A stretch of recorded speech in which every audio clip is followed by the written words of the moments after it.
Katekismus Besar Westminster 1647. Pertanyaan ke-36. Siapakah pengantara perjanjian anugerah? Jawabannya, satu-satunya pengantara perjanjian anugerah ialah Tuhan Yesus Kristus. Dia adalah anak Allah yang kekal, yang sejat, sehakikat, dan setara dengan Bapa. Setelah genap waktunya menjadi manusia. Dengan demikian, Dia adalah Allah untuk selama-lamanya. Dan Dia telah menjadi manusia yang terdiri dari dua tabiat yang utuh pada diri pribadi Tuhan Yesus Kristus.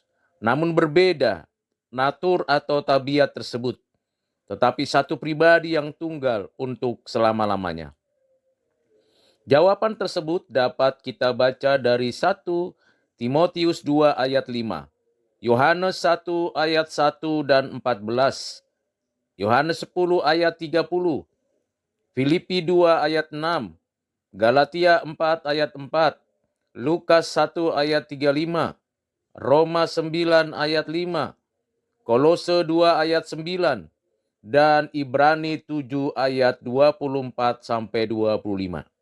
Kita menyadari secara utuh dari apa yang diajarkan di dalam Alkitab, bahwa hanya ada satu dan satu-satunya dan tidak ada lain yang menjadi pengantara perjanjian anugerah Allah. Dan tidak mungkin ada dari antara manusia ciptaan, dan tidak mungkin ada dari antara para malaikat, tetapi datangnya dari Allah yang inkarnasi. Pengantara perjanjian anugerah ini juga adalah pengantara penciptaan, pengantara providensia, dan tentunya pengantara penebusan.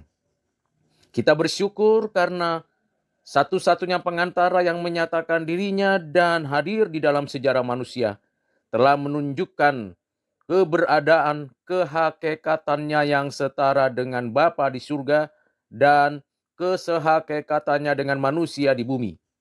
Kedua natur tabiat itu pada pribadi Yesus adalah suci, kudus, mulia.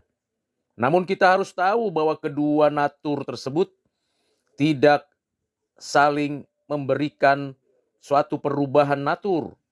Jadi kemanusiaan Yesus tidak akan pernah menjadi keilahiannya. Dan keilahian Yesus Kristus tidak akan pernah mengalami satu perubahan sehingga seperti manusia. Keduanya pada diri pribadi Yesus memiliki perbedaan, saling berinteraksi, saling menyatakan keberadaannya, tidak bercampur tetapi tidak berubah, tidak berganti posisi, dan juga tidak terpisah. Sejak natur kemanusiaan Yesus itu dinyatakan di dalam pribadi Yesus Kristus, anak Allah yang tunggal, maka sifatnya kekal adanya. Demikian pengajaran ini menolong kita memahami bahwa di luar Yesus Kristus bukanlah pengantara, bukanlah yang mengantarakan hubungan kita dengan Allah, bukanlah yang mengaktualisasikan atau menerapkan perjanjian anugerah. Hanya ada di dalam dan melalui Yesus Kristus, anak Allah yang tunggal, Tuhan kita. Kiranya pengajaran ini menjadi berkat rohani dan meneguhkan iman kita sekalian. Amin.